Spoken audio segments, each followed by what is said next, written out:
Red Detective. Ancient sands, heed my command. You know what happens to a toad when it's struck by lightning? And reclaim these relics of ancient bridge.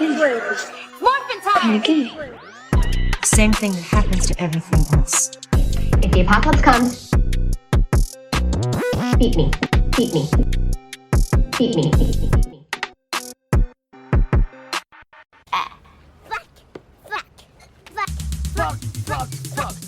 Motherfuck, noise. 1, 2, 1, 2, 3, 4. Noise. Smoking weed, smoking whiz. Doing coke, drinking beers.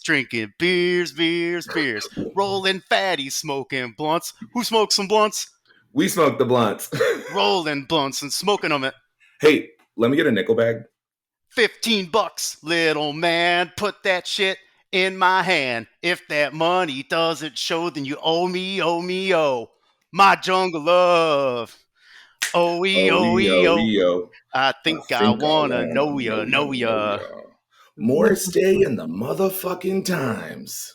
Anyways, welcome to Real Hot Nerd Shit, a pop culture podcast where real hot nerds talk about real nerd shit. I am your host, Ryan. And I'm your co-host, Shauna. And in case you couldn't tell, that is the returning voice of our guest hot nerd, Anthony, doing the Jay's rap from Jay and Silent Bob, the movie that we are discussing today. Yes, I can't wait. In case you can't tell, internet, we hyped for this movie. We have since traveled to Miami and back, where we behaved absolutely belligerently and then came back and decided we weren't sick of each other yet. And now here we are recording episode 19 of the View Askewniverse, talking about Jay and Silent Bob Strike Back. Okay, how's everyone doing? How are we feeling? We don't need to do the what are you a nerd about thing, because we already know, but let's jump into general banter. My first thing that I am absolutely fucking erect over is we are finally getting a girly tank in Marvel Rivals. The baddest bitch, Emma motherfucking thick ass thighs Frost, is joining the cast of playable characters on Marvel Rivals as a tank. Shauna, first reactions. This here is a girl tank, and we only say girl tanks. That is literally our friend group. That is literally our friend group. I am so excited for a girl tank because we've been needing it, because it's always Correct. like the entire, okay, I guess we'll play DPS, we'll play support, and then it's like, all right, who's tanking? Someone's got a tank. So, and Someone's now got a top, girls. Someone's got a top at the sex party. Turns out it's going to be Emma Frost. Yeah, big surprise there. Big surprise there. I'm very excited. She looks awesome. She looks awesome. Incredible. Like, you know, the queen of thick thighs save lives coming in, and just, it's so good. And this, and I understand where it's like, oh, it's so over the top, but like, Hell yeah. of all the characters, like, because there is a lot of like, controversy online about like, well, is she too over-sexualized? Is she too much? And I was like, well, of all the characters, Emma Frost, the White Queen, that's kind of what she does. That is the commentary around Emma Frost. It has always been, she is hypersexualized, but it's for herself. It is not for anyone else. Like, she has always been owning her shit as to who she is. Like, the rest of the girls have always given her shit for having her titties out and for having, admittedly, every single one of her vital organs is exposed. So, like, it doesn't logistically make sense from if you can turn yourself into, like, a diamond form, it doesn't really matter if your skin's exposed, because your skin is literally diamond. Well, but also not to be, the double down nerd, but that is a secondary mutation, and she was dressing like a total slut before the secondary mutation. You know what? Maybe she always just knew her truth internally, and knew that one day the secondary mutation will come in. Because like, when did the diamond form come in? I feel like it was like in Grant Morrison. I think it's Grant Morrison. In his run of New X-Men, it is, I believe, when Cassandra Nova makes an appearance and just starts wrecking shit. Like, she makes Beast think he's like a feral animal. Oh, I remember that, like, that era of yeah. Beast. Yeah, I'm pretty Okay, so is sure. that like the 2000s then? Like Yeah, early 2000s? the when they started to try to align the costumes like along the movie, so they wear those like black leather jackets and pants, I remember that because and my cousin read that yeah, version. it's a great run. It is a very I would say it's kind of like, the uncanny X-Men. The era that led up to that was like the really traditional, what people assume when they think X-Men, what they Hmm. know about, like even down to like, Cyclops being kind of like the Boy Scout narc bitch. Like Yeah, everything changes on that run. Like Cyclops becomes a lot more political. Jean is back, and she's like not really fucking with anyone because she knows she's more powerful than everyone else, including her mm, husband. And so her husband starts having a psychic affair with Emma Frost.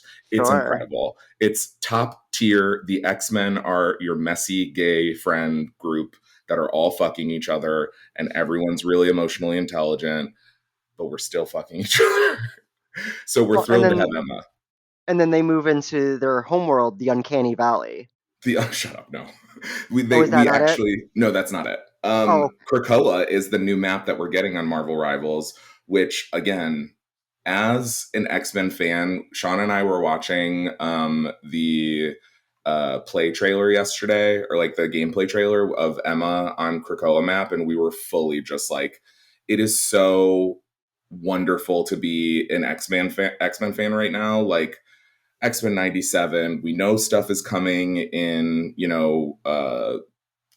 Doomsday, and now we have this incredibly homosexual interpretation of what's her name, of Emma Frost, and like we get to see the Krakoan gates, and it's wonderful. It's a great time to be an X-Men fan, and it's a great time to be a faggot that likes to play as a tank, because tell me why they added 90 pounds on each side of Emma's legs and made her the thickest bitch in the game, including Squirrel Girl, who they also made needlessly dummy thick. And yeah, now including Venom, who literally can twerk now. he can literally twerk. Anthony played Rivals with us. We did not show him the twerk. We should have shown him the twerk when we were Oh, we on. should have. Oh, I was having a hard enough time remembering what my cooldowns were. I hadn't played Hmm. since January, according to Snacks. That's the last time I was online. He looked it up. Oh, yeah, and So, 100%. He's a yeah, trustworthy source. He loves looking at I people's stats like a weirdo. exactly. He's locked in, I'm sure. Truly. But it was Our fun. I got to remember how to play again now, though. Yeah. Yeah, It's you good to be don't. I back, though. mean, and when you play with us, you won't always have to be the tank, because now there is a tank for us to pick from. There's Like, that's true. not Penny Parker. And when I tell you the girls are going to be fighting over who gets to tank, Emma Emma is, this is the last thing I'll say, and then we'll move on. Emma is like my dream video game character. She's a girl, first and most importantly. Secondly, she has psychic powers.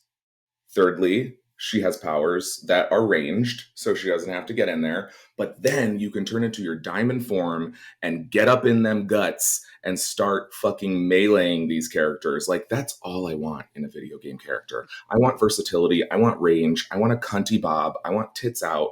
Give me it all. It's not too much to ask for.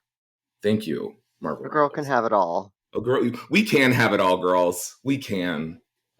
Speaking of having it all, also, it's a wonderful time for I guess sports, but I only really particularly care about the women's ones. So, Shauna, what's happening in the world of Oh, sports? so we had the final four for the NCAA women's tournament was last night, and so you had South Carolina and UConn advancing, and now they're going to play in the championship game. That's a really big deal because South Carolina, it's their third trip to the Final Four title game in the last 4 years, and they have this amazing head coach, Dawn Staley, who importantly last year came out in favor of trans rights and trans women's rights in sports spaces, and was asked about it as this like gotcha question, and she was like, just was like, yeah, this isn't a big deal, I don't know what you're concerned about, next question. Exactly. And it was such a great answer, and it was such a non-controversy, because ultimately what are you going to do? She's this like, if at the height of her game, and you always see these like, like Riley Gaines types who literally tied for like fourth or fifth place, like didn't even make it to like the top 3, and like she's the one now turning that into her career. But instead, you have this person who's literally the peak of what coaching is in women's basketball, being like, who cares? And I love that. And It's then literally how UConn, it should be. yeah, Sorry, the other go, please, team. please. Oh yeah, Mhm. and so Paige Beckers, who's the presumptive number 1 pick next year.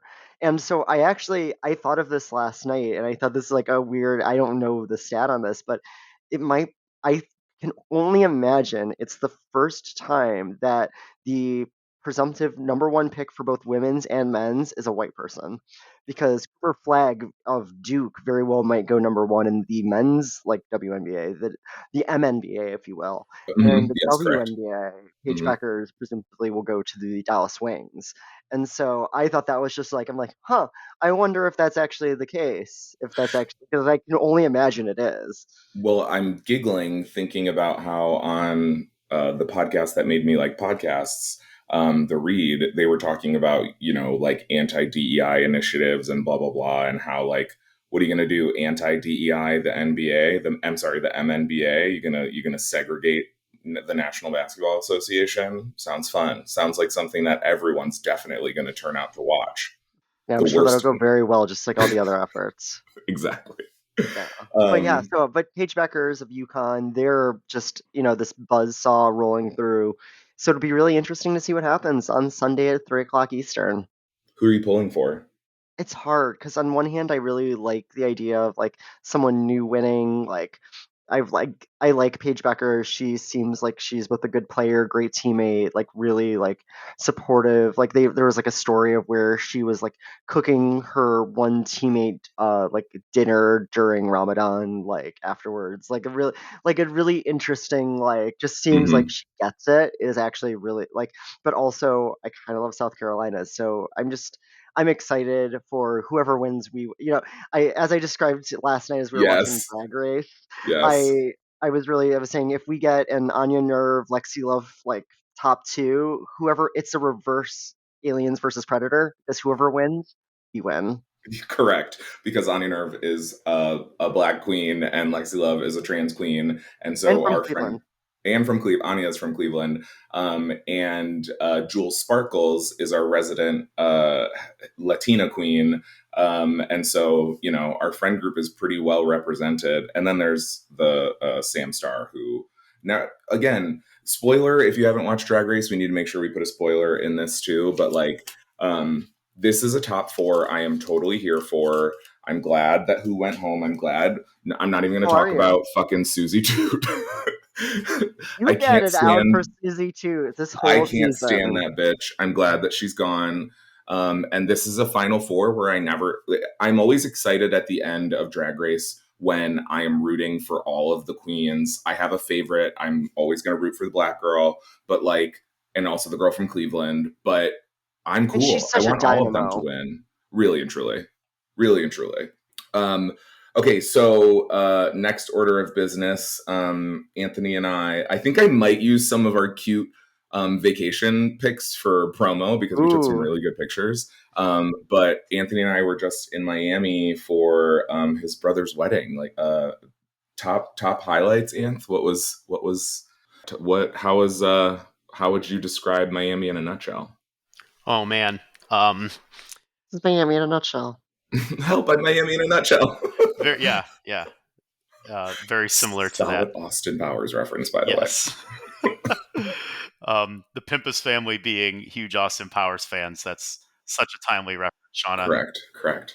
Um, I don't even have words, honestly. I can tell you what my top They tier highlight embarked was. on an event with a goal to have the party of the century, and I think they basically fucking nailed it.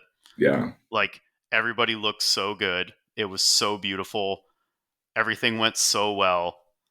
And it was truly like one of the best weekends, or like a family, friends, Yeah. like the whole, like I was Everyone was so full of happy. joy the whole time I Yeah. was there. Even like, and I was such a goddamn good parent.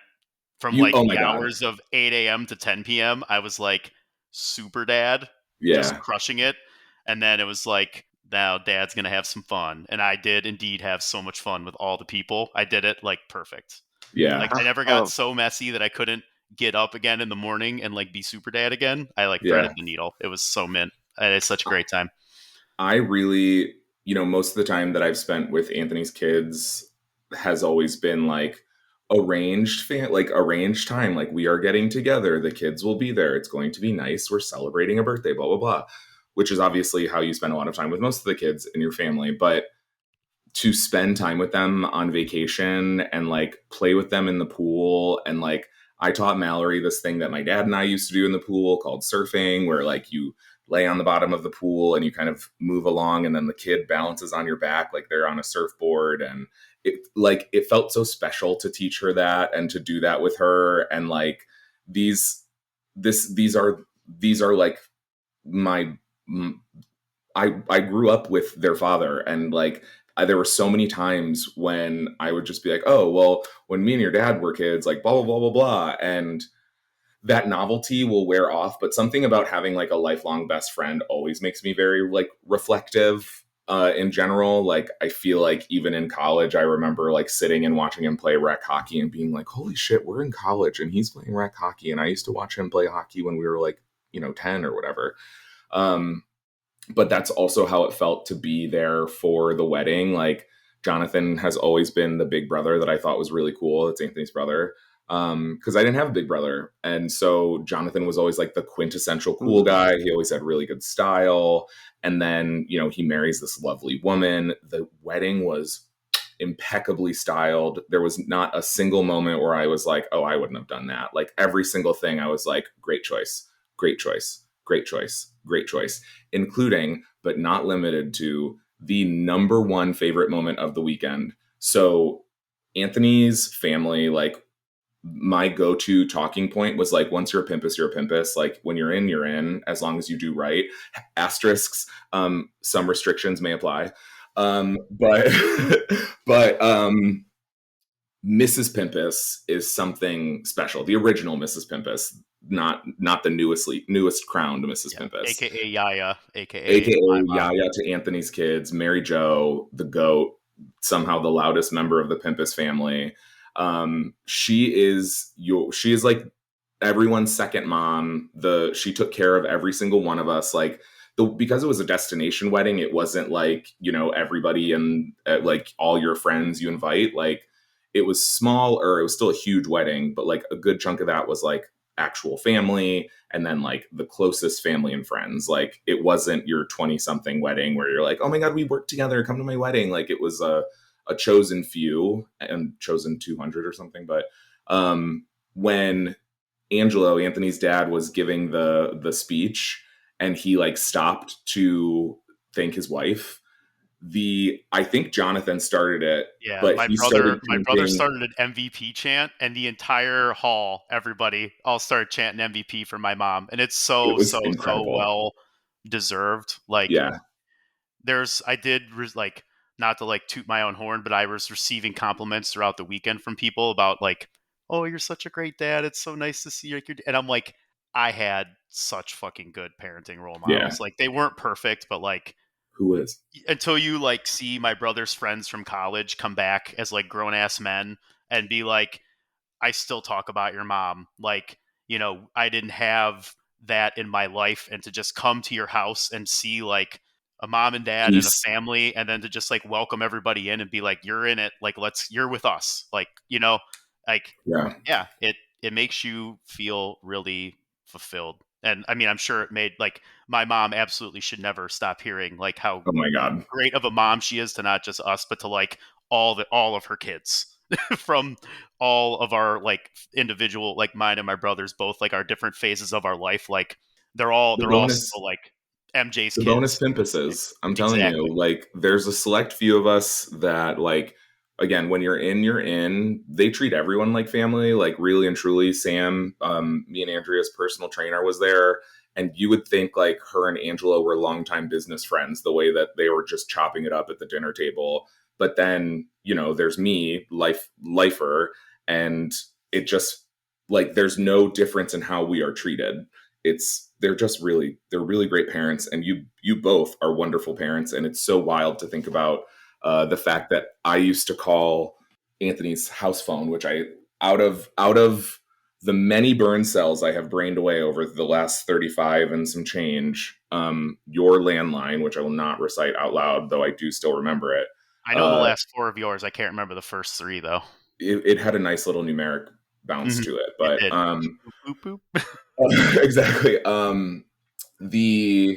There was a time when I was calling and asking for Mr. Pimpus, like, hey, Mr. Pimpus, is Anthony there? Like, hey, Mrs. Pimpus, is Anthony there?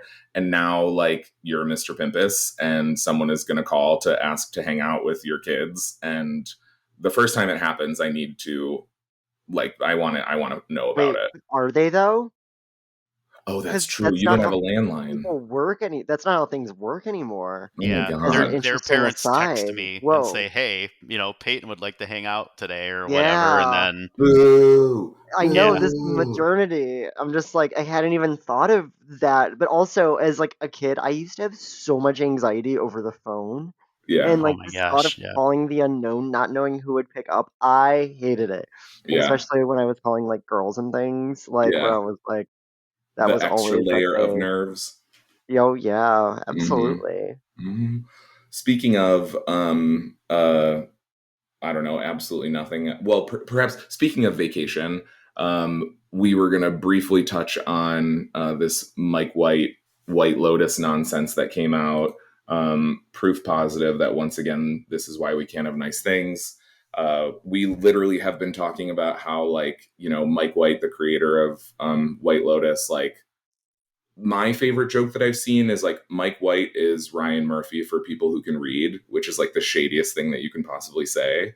Um, Well, but apparently it he is, reads too much and on yeah, and weird also corners it's of the kind of true internet. because Ryan Murphy is trash, and so it's just proof that, like, you can have elevated, humor, taste, what all those things, and still be apparently a trash person because he went on Andrew Sullivan's podcast, who's like a right wing, I'm a regular gay, not one of these non-binary, accepting other people gays. Um, and basically talked about what has now become sort of a immortal monologue in that's Edward Norton, right? Oh, it's Sam Rockwell is Sam the actor Rockwell. who does the monologue. Yeah, Yeah. He gives this whole monologue basically talking about how he Do you has want lived me in town. to set it up since I am the show watcher? I believe I'm the resident No, I watch White Yeah, it. Lotus show watcher. Oh, you watch it? please. Okay, Yeah, yeah. yeah. He Sam Rockwell plays this character who is kind of like a mid-season introduction dirty deeds helper for another very shady character, and they're having this drink and he's like talking about what his experience in Thailand has been like, and how he went on this like sexual sort of awakening that started with fetishizing Asian women and then having sex with trans women who are Asian, and then having receptive sex with trans women who are Asian, and then realizing that, like, maybe it's more than just wanting to have sex with these women. Maybe it's about wanting to, quote, be that woman. And so he goes on this like really kind of well delivered, well acted monologue about how he would basically cross dress and get fucked by dudes that look just like him, and pay a sex worker who's a woman to watch him get fucked.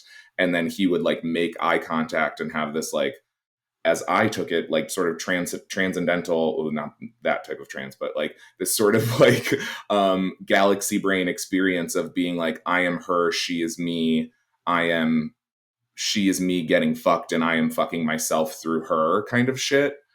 And then Mike White goes on, and again, I personally would never have clocked the AGP of it all, the autogynephilia part of it all. I was just like, that's kind of some deep sex shit. And Like, sex well, leads you 'cause to some strange places. Could I throw just one? I think that the context specifically of the way it's portrayed, like this man is giving a very serious like insight into his own life, but it is kind Yeah. of played off for humor because it keeps cutting to Walter Goggins, the character Rick, who he's meeting with to do his shady business dealings, and he's just sitting there in stunned silence with this like epic look on his face. And so as these as the story gets progressively wilder, it keeps cutting to Rick, and his face is like He's progressively like trying to wet hold in it the together.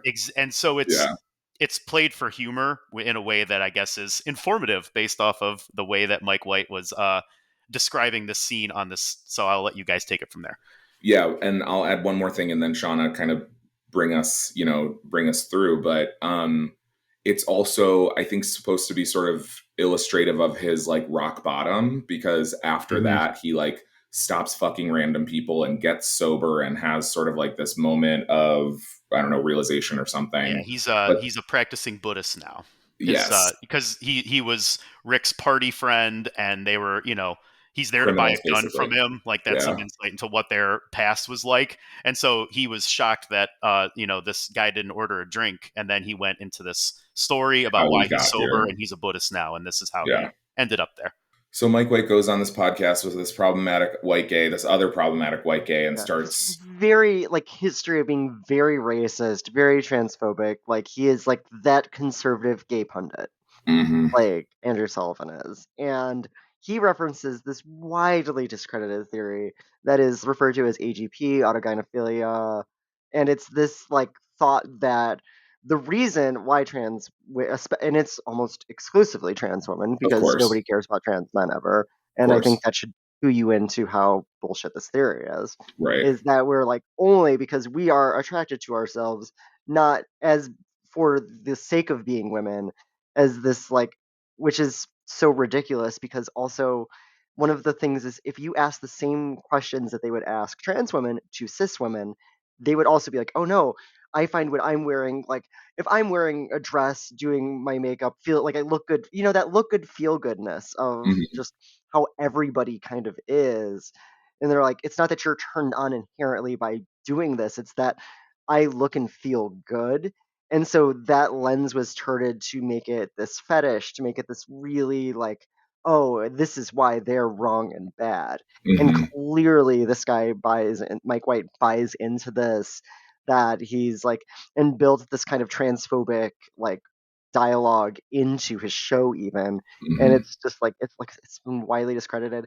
It's embarrassing, honestly, like that he even knows about it. Like, that is literally like the trans community's take like on the internets is like how the fact that you know what this is says nothing good about you, and it's just Mhm. embarrassing that you would even like be aware of this because it's so bullshit. So Like one of the progenitors is this guy Ray Blanchard, which if you've ever seen Sense8, yeah, that name the sounds familiar. character Whispers is based on him, Okay. Ugh, or he's is creepy. Oh theoretically god, based on him. To he's very scary. I mean, I had a similar experience when I was rocking that linen suit on Friday night in Miami. I looked fucking amazing, and Right, like who to doesn't quote like from to our look good and feel good? exactly, and to quote from our favorite character Jay from Clerks 2, "Do you want to fuck me? I'd fuck me. I'd Yeah. fuck me hard." So So yeah, it's out there. It's out there. It's a lived my experience. my question is like, is this, had he shut the fuck up? Had he not, first of all, had he not gone on to a right wing podcast, which mistake number one, blah. Mistake number two, had he not brought this up, would that have just been like, would that have been something that people who know what AGP is would have picked up on? Like, I don't know what that is. I do think that there was something strange about how the story was being told, but White Lotus is a strange show. It's supposed to be about Right. the parts of people that come out in these scenarios and like who we really are. It's a fantastic show about the human condition, but I would have never given that a name. I would have just been like, okay, so he cross dresses and has some like, metaphysical experience around sex. What's the big deal? Don't we all? Cool, good for you. Whatever. Like, Moving on. exactly. Right. And I think, but so if you look at the recent article in The Atlantic by another very transphobic person who's Helen Lewis, who literally is quoted as saying that they're trans people are a big problem in a sane world, which is a like right like very eradicatory like Yeah. language and Yeah. very like, but she argued that like the White Lotus is a post woke, show that it's What? Shut up. I wish well, everyone but would shut right, the but fuck that up. it's this, but I think there is something that it is clearly a show like this is appealing to conservatives in a way that Yeah. they're like, no, we're normal. See, Well, when and that's there's also It's this appealing to added. conservatives because they think that they're just one more Trump re-election away from getting to go stay at the White Lotus because they're all going to be that rich someday. Keep Well, trying. and also the one conservative written character, and it's funny because um, there's not necessarily like a spoiler or anything, but Megan McCain, one of the characters in this group of three women, it ends up, we kind of learn that she is conservative, and she's with her two friends who are, one's an actress, one's I think an attorney or something, and the assumption is like, hey, that weird moment when you find out someone you've known for your entire life is actually a conservative Republican and cool with it. Wow, that's a weird thing to learn about someone, which is relatable for I think a lot of us that try to hold on to long-term friendships.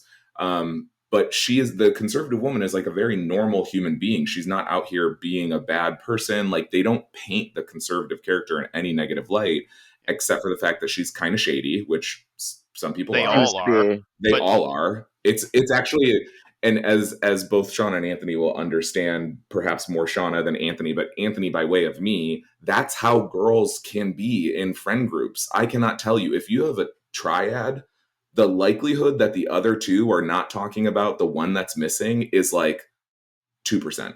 Yeah. Like, as That soon as the tracks. girl walks I get out the it. door. And it's like, it's toxic, whatever, blah, blah, blah. None of the commentary behind it is fascinating. But as a person who has participated in friendships with a lot of women, it feels very right. But the conservative character ends up being the one with kind of like a moral, quote, moral center. Like, there's some cheating that happens, there's some partying, there's some crazy stuff. And through, she is kind of like, I'm cool. I think we should kind of try to cool it. And so now I am seeing the fact that like none of the characters who are people of color are ever there. Bud! Mr. Bud is home God. from his vacation. Mr. That's Bud. Hodor. Sorry, I didn't mean to That's completely Hodor. derail, but he was No, you're bonking at the fine. door because he wanted to come see his dad. Because he Thanks, knows his Bud. dad. Glad to see you, Bud.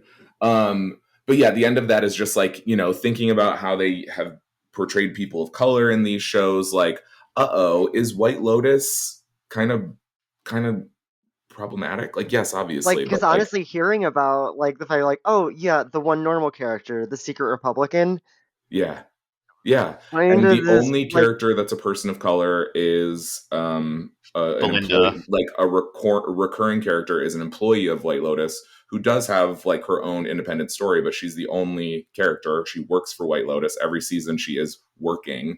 Like, she's in Thailand to learn about massage because she's a massage therapist. The queer characters are always kind of like crazy and weird. Like this Yeah, one, the queer guy is the villain in the first season. yeah, the queer guy is the villain in the first season. Takes too much ketamine and shit in somebody's suitcase. The second season, there's like a bunch of gays that end up, fucking killing what's her name? Oh yeah, they're the villains in season 2 as well. Dear Lord. And they kill off one of the most beloved characters also by the gays, but it did also, turn into like these gays it turned into like the ultimate meme. Right. Oh my gosh, I didn't even think about Tanya as a gay icon. Yes. That makes 100%. sense. Yeah. And then lastly, in this season, we have some weird, perhaps incest stuff happening. Like, we haven't gotten there entirely yet. We haven't found out. We have. Okay, I'm one episode behind. Oh yeah, it's yeah. Okay, shut up, because I gotta watch episode 6. Yeah, catch up, but because this is one of those shows that I've been like on the like I should watch this, but now I'm like, man, it's still fantastic television. Mm-hmm. I will like, say right, that. like, and I'm I think sure it is.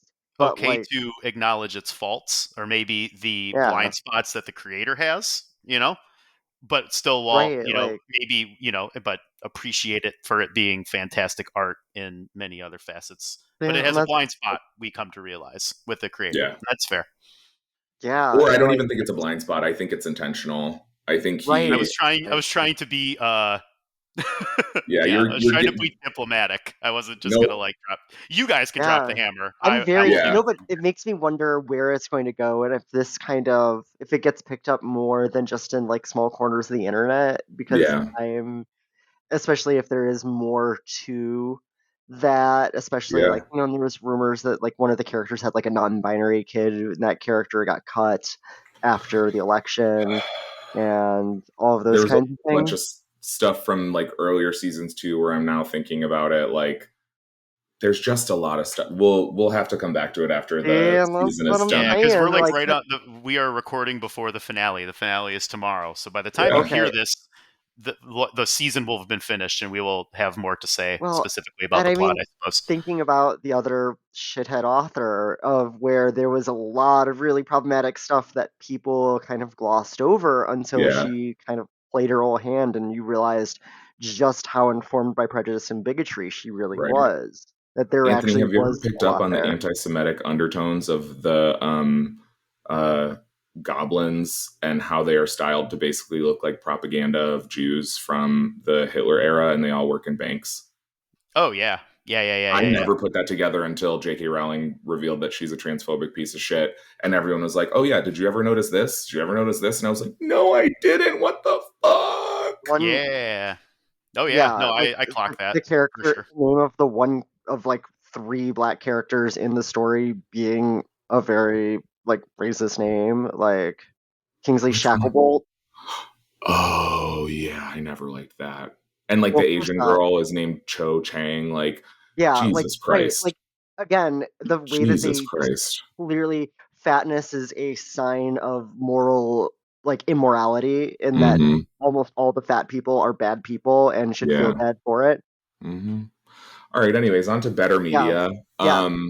And also a quick plug, because Anthony, I wanted to recommend the Owl House to you. Shauna put me on. If the kids aren't watching it, they would love it. It is everything that Harry Potter did for us as kids, with types of magic and belonging to houses, and you're rooting for this, kind of chosen one who decides to do life differently.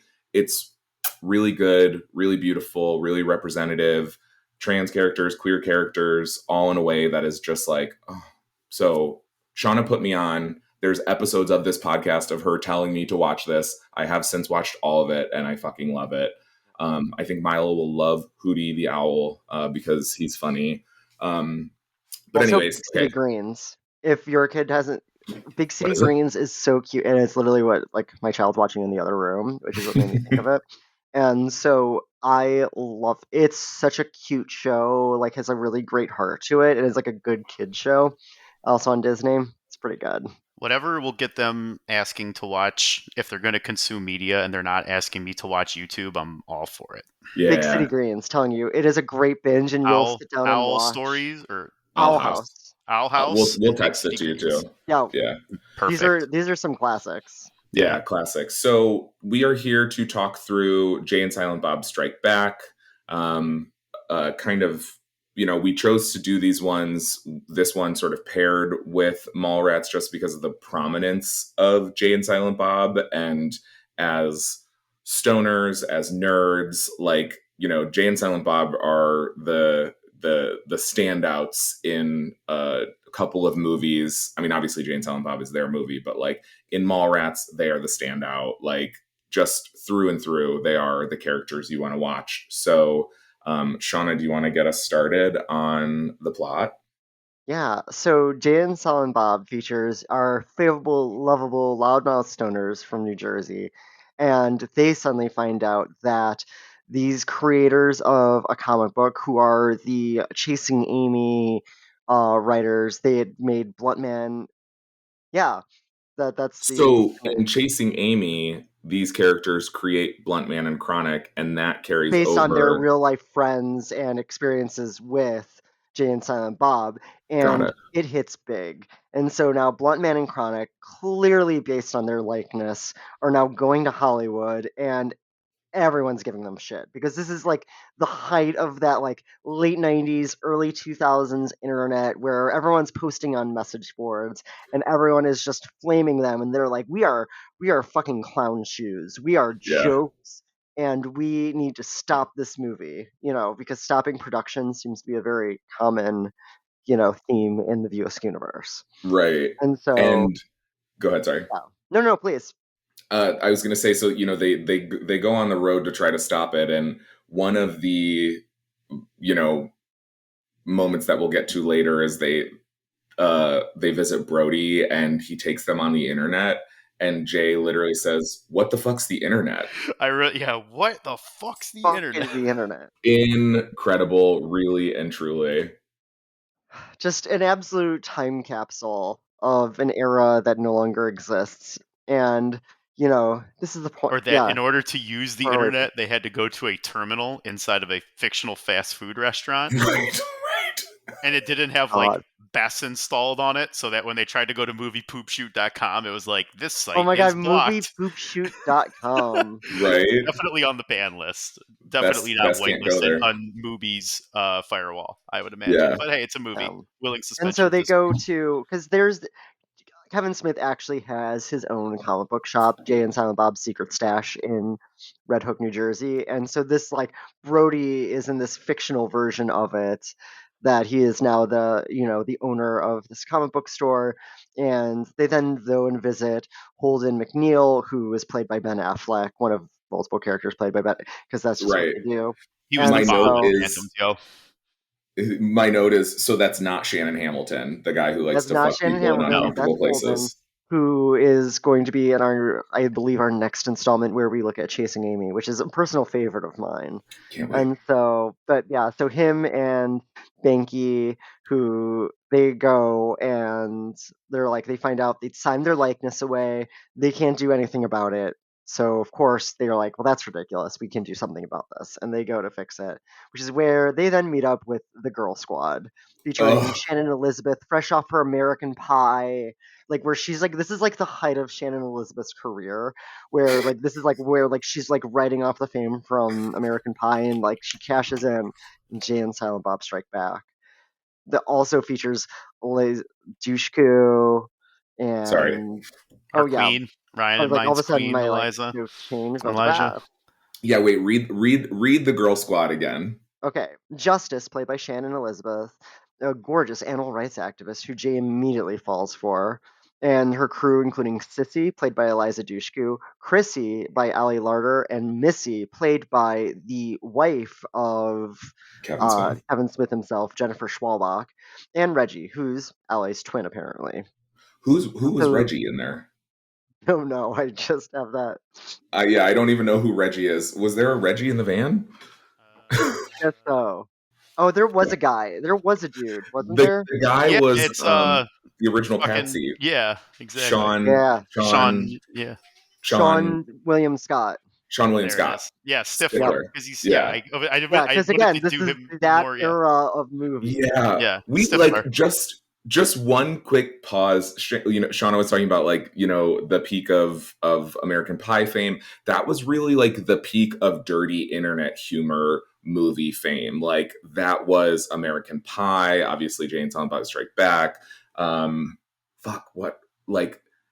All the parody Not Another Teen Movie, right. Scary Movie, Road Trip, Euro Trip, yeah, that era right in there. Yeah. That era of movies where they were still kind of teen movies, but they were nasty as fuck. They went from the Rat Pack, LOL, look at us, we're getting high in the library, to full blown fucking jokes about bottoming out and shit. It was a wild time. It was a wild time. And so they then con Jay and Silent Bob into being the fall guys for their lab animal rescue, and they ultimately ditch them. You get this really great scene where they're doing the Mission Impossible, going through the lasers. Okay, wait, but before we get to that, so they have while they're trying to get to Hollywood, so they join up with that girl gang because they're just trying to get to Hollywood to stop this production. But before that, they try hitchhiking, and that's where we get a cameo from George Carlin.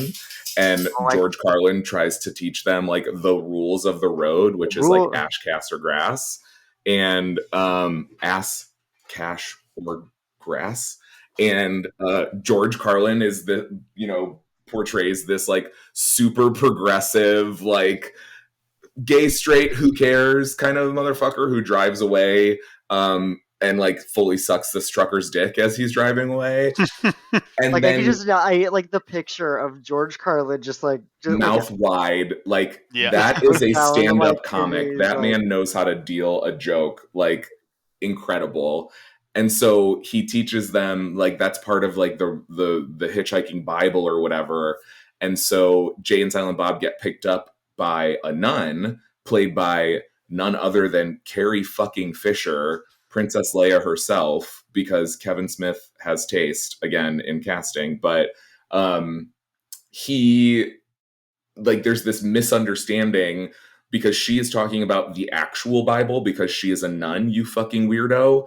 And the book. Jay interprets her as thinking she's talking about like the hitchhiking Bible, like The you follow unwritten the book. of the road. Yeah, and so he fully tries to go down on this nun, and obviously she like stops the car and kicks them out, and like, you know, ha ha ha, it's funny, but it was just so wild the moment that I was like, is that Carrie fucking Fisher? Like, this woman, R.I.P. What an icon! What an icon!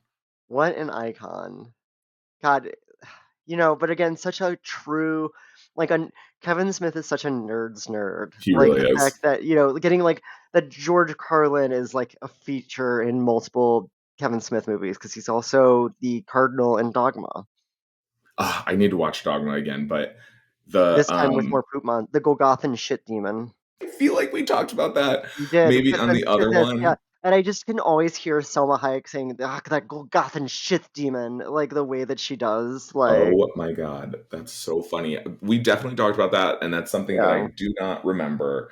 But I then, have so I had a toy of the poop monster at one point. It's yeah, of probably course it's you still did. somewhere. Yeah, That's all right, babe. We know that checks out. the poop Um, monster. when they go to uh movies or whatever, and they meet Shannon Elizabeth, they have this incredible. You know, I am a Kevin Smith is a nerd's nerd. I am a faggot's faggot. I love a slow mo click walk. I can't say it enough. And I love a like, look at how hot these girls are moment. And so when we meet Justice, she's like, oh yeah, I'm traveling across country with like my girlfriends. And so they do that thing and they go out to the van and these women get out and it's fucking Eliza Dushku, what's her name? Ally Ollie Jennifer Larder. Larder. Shellbach and Allie Larder of here of so like we perhaps need to give Allie Larder her flowers because what a bad bitch.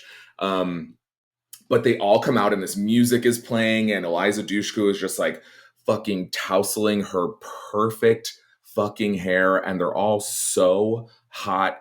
That moment, once again, like it changed me, like because I was so like watching it now, I'm like, there is a feeling that as a young person, I misunderstood as attraction, which perhaps there's like a little bit of attraction there. They are objectively attractive women. But now I understand it being like, Jesus fucking Christ, I love femininity so much. It's so cool when femininity is like used like in this way. And I wish that I had super long hair to toss around like a slut, not in this weird AGP way, just in like, I value the depth and breadth of femininity. And No, it I think we just, should yeah, pathologically pathologize look it at and it make more. me a Yeah, weirdo. Because I look at Eliza Dushku throwing her hair back and go like, I wish that was me. yeah. Yeah, no, I wish that was me because Eliza You Dushku. just have to put the cup over me like they do for Jay. Yeah, He goes- exactly. Anthony's having a completely different reaction I to was having a this. very different experience in Ryan's bedroom while we were watching that scene. I needed the movie's cup desperately. Precisely. I probably I know I pretended to have the same experience, but watching it back now, I was just like, yeah, that's good hairography, if you will. Like, I love Mm. that shit. So, they convince them that they are like peace, environmental activists going to do some weird road trip to do something. But as it turns out, we learn that they are going to do some crime and that these are their new patsies. And before we leave movies for good, can I just take a beat to Please. give credit to Jay for inventing what a COD Modern Warfare 2 lobby actually sounded like while he was typing out his rant at movies on moviepoopshoot.com? Like, I wrote some of this down. Like, these are definitely things that I heard in a Call of Duty Modern Warfare lobby or like a Halo 2 lobby before, when you could hear people after the game. All you motherfuckers are going to pay. You are the ones who are ball lickers. We're going to fuck your mothers while you watch and cry like whiny little bitches. And then after they find those Miramax fucks, we're going to make them eat our shit and then shit out our shit and then make them eat their shit that's made up of our shit that we made them eat. And then all you motherfuckers are next. Like, all things like almost verbatim that transpired in those lobbies. So Jay, the inventor Literally. of deranged people just fucking falling apart and having a total meltdown in a gaming lobby. And that's why you 100%. can't talk to the other team before and after matches anymore, because we couldn't handle it. We couldn't This is just why be we nice can't to have each nice other. things. Yeah. Because unfortunately, you let teenage boys have unfettered Yes. access to audio equipment, which they still do, and now they're just called podcasts, but not teenage boys anymore.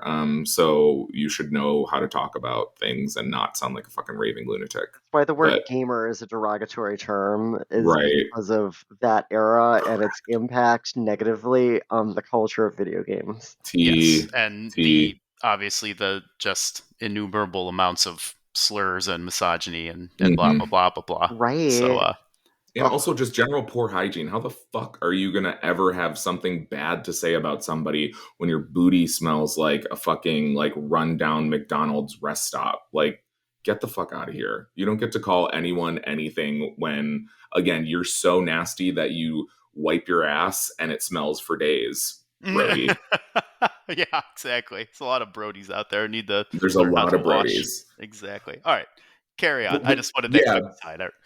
Also, before we leave movies, was this before or after the Scooby Gang van The moment? Scooby Gang is what gets them to the movies. Yes, Because that's the dream sequence where they pretend that they're smoking weed with the fake Scooby-Doo people, but then yeah, that was all they're just just really stoned. they just actually got really stoned by themselves, and then they left them on the side of the road. Yeah, but important fact that I texted to Shauna with no context and said, Riley is Fred, and she just sent back like, what?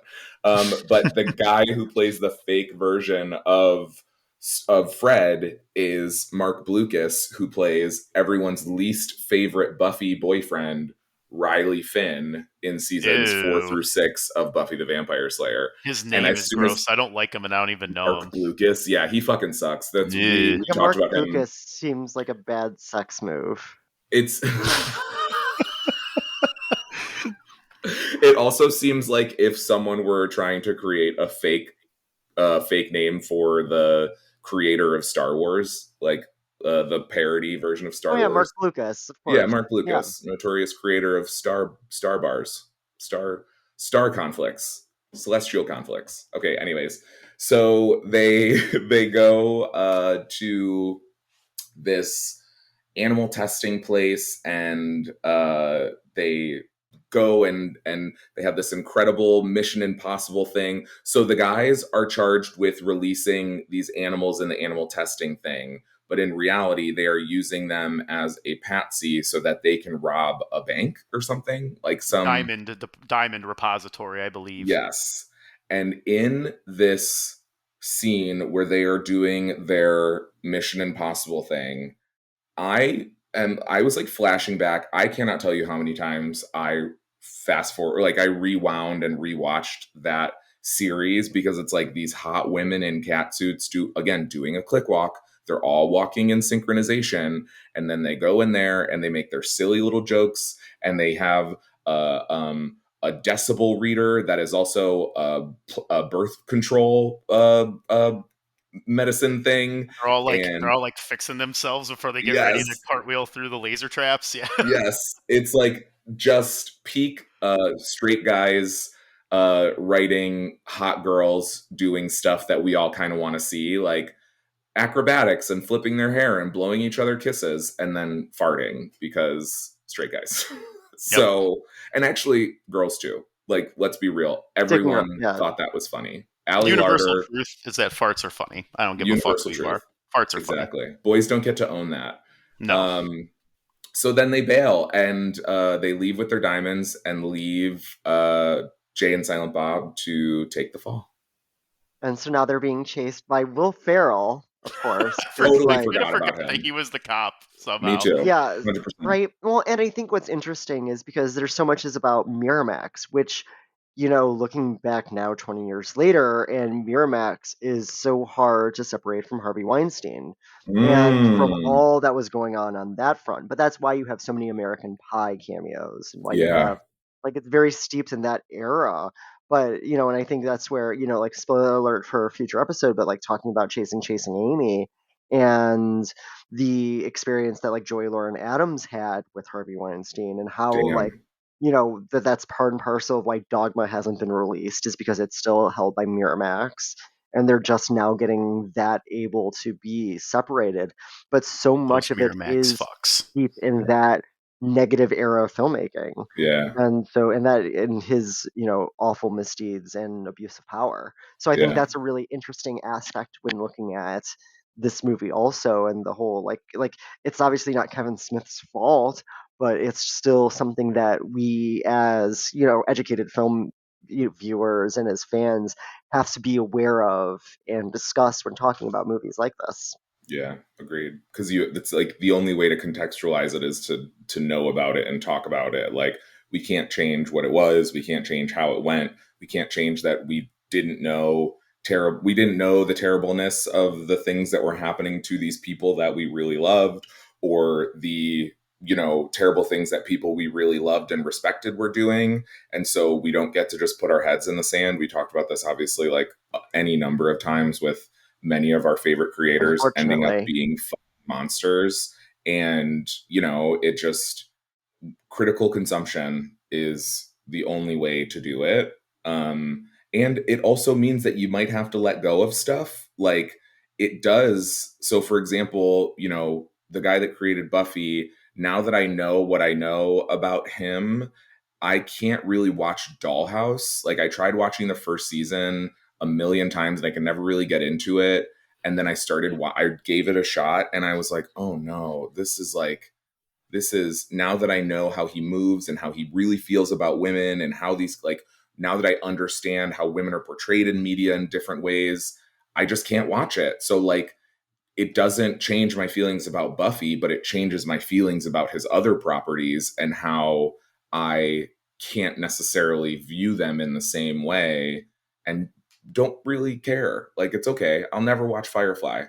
I already know everything about who the creator is as a person, so I just don't think I'm ever going to go back and watch it. But like, those are the things that we choose to give up if we want to try to be sort of like enlightened people. If we want to be the people that we say we are, we have to give shit up every now and then. And I'm fine with not watching the rest of Joss Whedon's his repertoire. I'm okay. That's fair. Anyways, yeah, moving on to the Now we should talk fugitives about the making clit. it. Oh my Banter. god! And talk about the long game of how these girls played them. Anthony, would you like to talk about the clit? I am the clit No. commander. Not even what I meant. I hate you. I hate No, you. That's so this funny. actually, like, I do have a note about this particular scene, Uh-huh. insofar as It's okay. coming to terms with the fact that there are women out there who don't think they enjoy being gone down on because they literally have just never been with somebody who knows what the fuck they are doing. Sure. Like, I'm going to get really close to the camera. Do better. Yeah. Please. Yeah. Fuck me. Like, Yeah. I was flabbergasted to come to this piece of information from somebody recently, and it was disheartening, but it did make me think of the Click Commander scene because that is not a problem I have, and so maybe Shut up. perhaps I am in fact. But I do not take my nose and go like this to it. That is not part of the secret sauce. It's part of Blowing Jay's on it secret is, sauce, though. though. Yeah. Yeah. And he totally breaks when he's doing that. That's totally ad-libbed, and they have to cut because he just is like cackling as he's like pretending to rub his nose on along an an imaginary invisible vagina. Yeah. It's so fucking good. So Excellent scene. Clit is the made up. So basically, Eliza Dushku uses Jay's sort of self appointed, like, masculine superiority. I can't think of the right words for it, but like, she knows she can get this idiot to say what she wants him to say because she says, "Tell us about the clit." And so, having already heard how he behaves and talks about women, the character knows, like, he's going to talk shit about the clit and I'm going to be able to use this. So he does this, I am the clit commander. I am all things clit. And then they release that footage, and because the media is stupid and easily manipulatable, they start basically saying that, like, they take this as the note. I think there was like a note or something that clit stands for. I don't remember what it stands for, but it's like the Coalition for the Liberation of Itinerant Tree Dwellers. Yes, CLIT. because they steal a monkey. Yes. And so the whole Shazam. idea is, like, it's this, radical animal liberation group, and it's really just fucking Jay screaming about how he loves to make girls nut by going after the clit. So first of all, cheers to Jay. Important. Men, take note. Figure out the clit. People that have said, well, I don't. Really feel like straight men just let everybody down all the time for all the reasons, but that's just one more reason. Just throw it on the fucking pile, like bona fide sluts, like proud sluts who are like, oh yeah, like never ever does that happen. Wild. But, like, I just stopped one. I was like, well, what a bummer. Got some work to do. Okay. Yeah. So they get to Miramax and they sort of crash the set of Blunt Man and Chronic, but before they get there, they walk through any number of sort of like parody movies being made, including yet another weird cameo from Ben Affleck in the sequel to Good Will Hunting. Good Will Hunting too. Yeah. Was there a tag to that? I don't remember. There was. It was like hunting. Was it like hunting season or something like that? Yes, I think feels it was. right. Yeah. That feels right. So we get apple sauce. Like we get a you're good. Cameo with, what's the other one's name? Matt Damon and Mark Wahlberg. Or no, Matt Damon. It was Ben Affleck. Yeah, why did I say Mark Wahlberg? So they jump into this fake scene of Good Will Hunting 2 hunting season. And then they also jump into a parody sequel of Scream, where we do in fact get a cameo from my number one bitch, Shannon Doherty. And there's like some drama behind that because of like Shannon, like where Shannon Doherty was in her career and how people had perceived her. I was like reading some stuff about it, but I will say, I clocked when this movie was by Shannon Doherty's hair, because it's the hair Prue has in season 3 of Charmed. And I was just like, oh, I know exactly when this movie was filmed. Shannon Doherty was probably about halfway through season 3. She probably already has astral projection. Yeah. Like very, and I went and Googled and double checked it. That's funny. Yeah. And then they get to the actual lot where Blunt Man and Chronic are being filmed after they have this whole hilarious moment with Jason Biggs and what's his name from The Creek? James Vanderbeek. Oh, yeah. And I just the car that finally delivers them all the way to Los Angeles.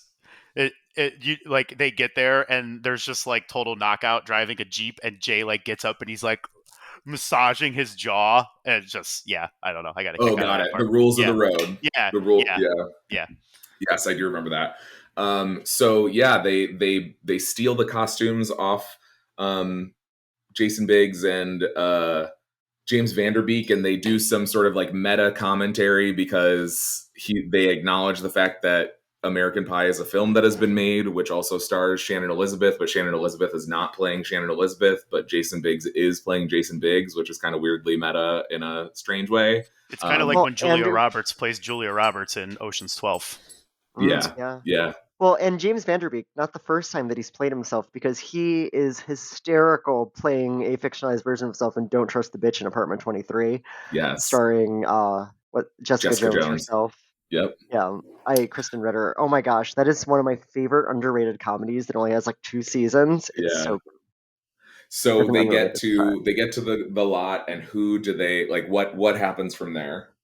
Well, they then, of course, face off with the big villain, the big bad cockknocker, played by, of course, Mark Hamill. Because why wouldn't it be? Nerds, because I mean, nerds. like just Kevin Smith living his best life. He's like, I'm going to Truly. write a scene in a movie where I get to have a bong lightsaber duel with fucking Luke Skywalker. Like, Exactly. Taking the hit of the lightsaber bong, yeah. so Iconic. good. Like Like, peak stoner nerd shit. to steal a bit from another movie, much more famous podcast that talks about movies, and they talk about like what piece of memorabilia from this movie would you want to like buy at an auction. It's definitely the bong lightsaber for me. Oh, it's definitely 100%. that is a great Yeah. question, and I agree with that That is a wholeheartedly. great question we should add to the list of recurring questions. Yeah, I'm stealing that from the rewatchables, so hopefully the ringer doesn't come after you if you get Oh no, caught we'll be out fine. stealing too much of their material. Also a very good podcast. It's less good than this one, but it's out Thank there. you. You should Good check it choice. out. Fair. So they go into this huge battle, and it's Mark Hamill fighting Jay and Silent Bob in their fucking ridiculous Blunt Man and Chronic costumes, and then the police show up and they try to arrest Jay and Silent Bob, and then Clit shows up, the girl gang, because Shannon Elizabeth has a change of heart and realizes that like she doesn't think that they should take the fall because they really did a good thing. And there's this giant fight scene, but one of my biggest complaints is that Eliza Dushku got knocked out in like one hit. And I'm Mm, sorry, but in no world is Faith Lahane going down after one hit. She's a vampire slayer. I don't care if she is Faith in this movie or not. Eliza Dushku does not get knocked out, that's especially fair. not by those losers. But if she does get knocked down, she Mm. gets up again. You're Shut never up. going to keep her down. Boo, boo this I think that, man. yeah. Yeah, Shauna's giving it two parent joke thumbs up. Yep. Well, and then so then you go. They ended up. So the movie ends up getting paid. They get paid. The movie gets made, and you can get this really great kind of concluding scene where a bunch of like people like playing their former characters come in. You see the aforementioned Banky, who ends up actually coming to terms with the fact that he's actually gay and is with the other character Hooper X, and like which they I really appreciated. yeah, they take their paycheck and go around the country and track the IP addresses of the kids who were talking shit. And of course, it's all like 13-year-olds. Yeah, Like, like Of course it is. asshole teenagers, exactly. yeah, Just getting beat down by Jay and Silent Yeah, Bob. Love like it. how many people want to kick some ass? Like Yeah, that and song, which was very, I did just yeah, want to briefly throw in that Chris Rock as the director, yes, just throwing a fucking 100 miles an hour. Like he's yeah. so funny. I He forgot that was he not was in given a it. script. He Yeah, was not given a script. no, There's no way. they were That was, like, just when we say action, just fucking be you, and he yeah, just cooked so hard. yeah, He was so fun. Like 3 different times in like the 3 minutes he's in the movie, I cackled out loud at the shit he was saying. yeah. So He good. definitely, like, seriously, he has like 3 minutes of movie, but it's also really, again, seeing the sort of addition of a black character that is like funny and notable, and it was like, oh, Chris Rock. And then Chris Rock is also in Dogma. So like the one thing with some of these core cast movies, like especially like a Kevin Smith movie, or like the aforementioned kind of Buffy creator, like they love to use the same actors for different projects. And because of how our individual networks work, they are usually more similar to the people that created those networks. So mostly white, mostly cis, mostly straight. And so it is exciting, and shouldn't be, but like when Selma Hayek gets to be in the front and center of, Dogma, and Chris Rock has a role, and it just is, it's clearly something of its time, because there's no real way that I think something like that would get made in 2025. Well, no, who am I kidding? Movies that are created by people who have progressive messaging usually know better than to make the core cast a just group of white straight people. Like, we at least get something now, even if it is a We've little moved past that tokenizing. to a degree, at least. Like, and it's not Yes. as far as it needs to be or should be, but Yes. if we're not where it's like, oh yeah, the two black characters in the Askewniverse, like, Yes, exactly. Period. So, a couple of last minute things that are worth pointing out. There's a Daredevil cameo out of nowhere, because also Ben Affleck and also nerds. And the final performance of the film is by none other than the incomparable Morris Day in the Times. The And motherfucking times. really, like, I do not remember that from when I originally watched it. Because Like, we had no idea who they were, right? no, Like, we no. were not I didn't. I exposed. hadn't seen Yeah, Purple I had Rain. no not idea during who they that were. era. Like, Yeah, I so know that of joke, them because of that movie. Exactly. yeah, that And joke landed way harder having rewatched it recently, for sure. Yes. Same. So, any other last notes from Jay and Silent Bob that we didn't touch on? no, it was just a very good, like, I think it was a really great, like, obviously the Clerks universe did continue on after that, but I think it was such a great, end to, like, the trilogy that was the first three movies, and this was, like, the fourth. I thought it was such a great way of wrapping all of that up real nice and neatly in a way that I really appreciated all of the different character, cameo callbacks, etc. It was just fan service done right. Agreed. It was a Anthony, rip anyone? roaring little romp, and it was fun. Had a little It was a something for bong everybody. ripping good time. It was. Yes. Yeah, I think I like it even more than I did when I was younger, and I had Hmm. sort of like a dirty joke humor for it when I was a kid, but now as an adult, like, obviously that is still the stuff that's funny to me, but sort of understanding some of the more meta jokes and, like, the way that it has aged over time is like, hearing him say "What's the internet" was funny in 2003, and it's fucking hysterical in Yeah. 2025. Like, it's, or like 2000, whenever this movie was made, 2001. Yeah. And then you get gems like Justice claiming that they're on their best behavior, and then they cut outside to Jay and Silent Bob in the foreign convenience store, and Jay is just yelling at some random woman, "Hey baby, ever had your asshole licked by a fat man in an overcoat?" That has that quote has definitely been said in our friend circle multiple times in our lives as God. a joke at my expense. So good times. Which reminds me of one of my, again, women are also obviously, like, this is not, anything revelatory, but as we were talking about, like, dirty humor, or like, one of my friends, Megan, that I don't know if she listens to this podcast, but one of my favorite memories was we were driving in her car around OU's campus, and we saw someone that I think we know, I don't really remember, but she yelled out the window, "Hey, pretty lady, can I touch you where you pee?" And that 100% is on par with, have you ever had a fat man go down of You ever had your asshole licked by a fat man in an overcoat? exactly. All weird things to yell at people. Oh, Yes. indeed. Yes. All right, so the core question of real hot nerd shit: who is the hottest character in Jay and Silent Bob Strike Back? Anthony. I mean, it's our girl, No right? change. I No I, change. I mean I spoiled that like in the first 5 minutes of the first Yeah. part of this podcast. It's Carrie her. Fisher, how can you argue with it? Of In that course, gun exactly. outfit, Anthony means It's Carrie Eliza Fisher. obviously. Dushku. I mean, Yeah. Oh, her too. Yeah. that Yeah, is she looks like, good. I mean, if there was a type for Anthony, that is my type. The Same. hair If and the dark yeah, complexion. yes. Oh, Yeah. Yeah. yes. The women that Worked I so think much are for me. most, like, objectively attractive are dark complected with dark hair. And in this Michelle Visage instance, this past week on Drag Race. oh my God, get the fuck out of here. Sorry, one real quick note.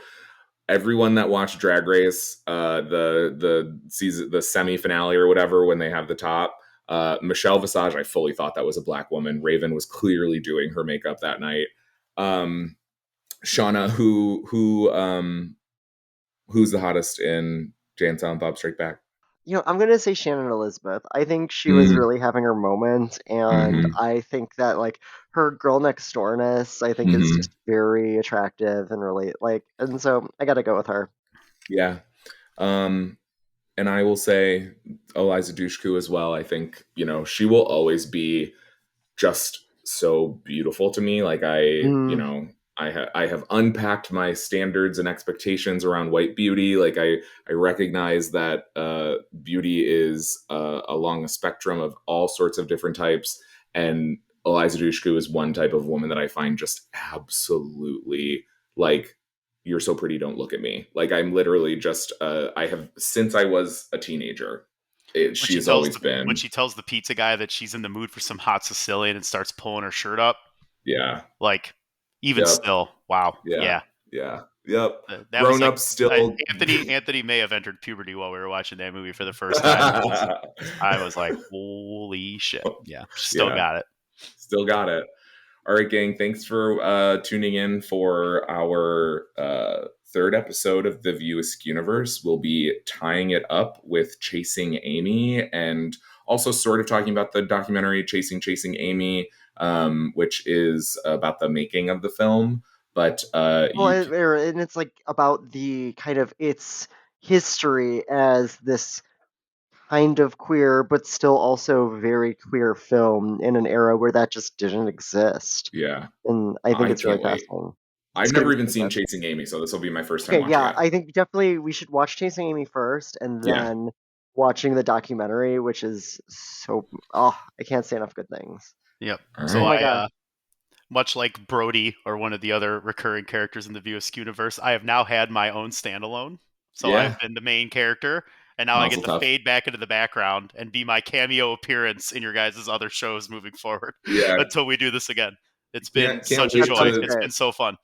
Can't wait to lug out our token straight guy friend again. Thank you so much. Always a And pleasure. as always, a pleasure. 30 years. Wow, I almost said something real.